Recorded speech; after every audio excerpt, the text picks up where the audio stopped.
Hi guys, welcome to Bird's Eye Review. This is going to be my spoiler-free review for AquaMan. Yes, no spoilers here. It's going to be a spoiler-free to give you my rough thoughts on what I thought of the movie. I will be doing a spoiler review at some point. It's called a talk video, so that'll be coming out a day or two later after this one, so make sure you keep a lookout for it. AquaMan finally happened.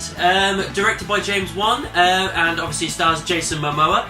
And you know, we were introduced to him in Justice League, and I really enjoyed that character from what I saw.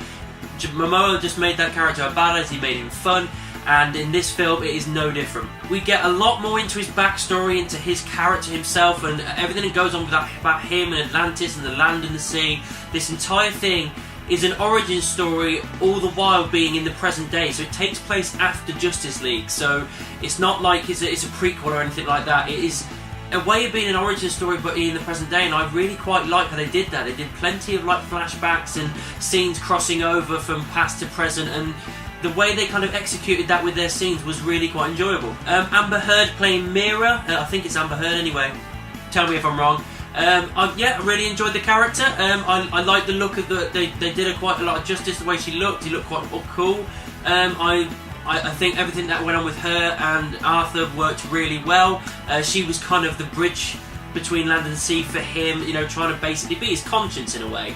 We do have some other characters as well. Willem Dafoe plays a character. For the life of me, I can't remember what the character's name is, but he seems like this kind of trainer type person, someone that believes in Arthur a lot. And yeah, really enjoyed his character. I do quite like the fact that we get Willem Dafoe, and it just kind of feels like Finding Nemo a little bit, purely because he voiced a character in that, so with this vast ocean and all this kind of stuff.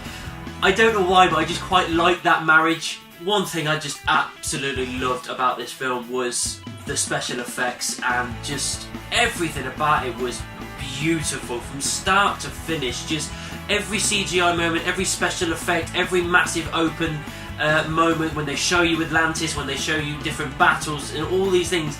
They just give it the time when it needs, whenever it needs it, and god damn was it gorgeous. Just everything about it was beautiful. I mean, I'm not going to spoil this because it was in the trailer anyway. When they dive into the water with all these creatures facing with the flare, seeing that in cinematic, oh god, it was amazing. Just seriously, if anything, this film is beautiful. The film did feel like a kind of Lion King-esque type feel to it. He doesn't want the throne, he doesn't feel like he needs to be there, he can't be there, so someone else is taking over, and it's finding his place in this world and realising that he is the guy to do it, to bridge the gap between land and sea. So yeah, I like that kind of storyline. Obviously it worked really well with The Lion King. I think it was very similar in Frozen, although I still haven't seen that film and I don't think I'm ever going to. But look how popular it got. So yeah, I think that for this, it worked really well. The main villain, of course, is Orm. I didn't expect that to be the case. I thought that was going to be something that would get over quite quickly and Black Manta would be the main bad guy. But it actually ended up being the opposite way around. Black Manta is introduced in this and has a really good backstory, a really credible reason for why he doesn't like Arthur and why he wants to kill him. But they didn't overuse him. They used him to a certain amount. They gave you a taste of what he's capable of, and that's all they gave you. But Orm is the main bad guy here. He is his half-brother. Basically, he's trying to getting Arthur to usurp the throne and take it away from him because he's the rightful king. And that whole thing worked really well. And I can't for the life of me remember the actor's name that played him, but I really enjoyed him as a villain.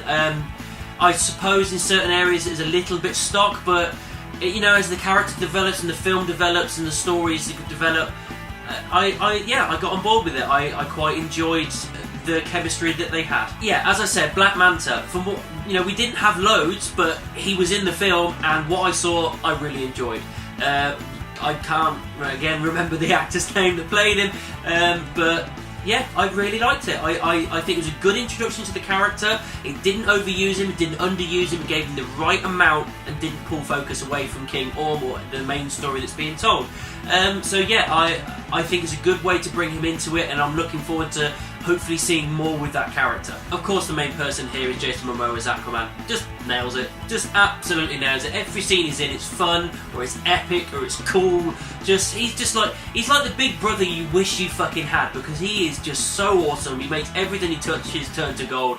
And the Aquaman character is no exception. He's made this character cool again, because it was made as a joke for quite a long time because of the way it was put forward in the comments, the cheesiness of it back in the 40s and 50s and 60s, and you know, they revamped him in the New 52 comics, and here they've kind of gone along with that kind of similar line, and they picked the right actor for it, because they've made this character an awesome character. I mean, if you'd have come up to me a few years ago going, there's an AquaMan movie, I'd have gone, I have no intention of seeing that because it's going to be ridiculous. And this, don't get me wrong, the film was out there, it really fucking went for it, but I enjoyed it. I thought the way it went for it went crazy with everything. It really went proper Aquaman comics with it, and I loved it. I liked the fact that DC are going in this direction. Keep it up, DC. If this is the way forward, then I'm really going to start enjoying some of these DC comic movies. Nicole Kidman plays his mother, and they work her into the story really well. It begins with the whole story of Arthur and how he came to be, his mum and his dad and everything, and that is kind of the overarching thread in this whole thing. It's because of them giving birth to him that everything kind of gets set in motion. So I'd say her performance was a little bit stock, maybe a little bit phoned in, but I still quite enjoyed seeing her there because I haven't really seen her much lately. So it's good fun to see her there. She's in the film more than I thought she was going to be, and yeah, I mean, why not put a bit of star power in there? Obviously the film isn't perfect. There's a few little flaws here and there, a few kind of, you know, silly moments or stupid moments or a moment you just kind of like, what? But overall, it was a lot more kind of light-hearted here. It was a lot more, this is a comic book movie, let's make it a fucking comic book movie. Let's not go too serious like Batman vs Superman, and let's not go fucking 1950s on it and make it ridiculous, but let's sit it somewhere in the middle, and for what they executed, I really can't complain. Guys, overall, Aquaman is a film that a few years ago I would have not been interested in, and the fact that they built this correctly, the trailers interested me, the actor interested me, and when I finally got around to watching it, it actually blew me away. I really enjoyed it. Yes, it isn't a perfect movie, and it is by no means an Infinity War type of a movie. You know, it's not perfection, but I had a good time at the cinema. I had a fun time at the cinema. It made me feel good. The characters were fun. The story, you know, it was simple, but it worked. I don't really have much to complain about this film.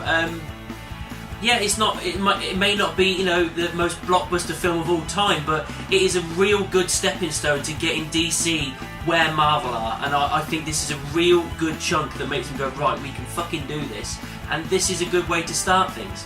So I think it's fair to probably give it a high 4 stars.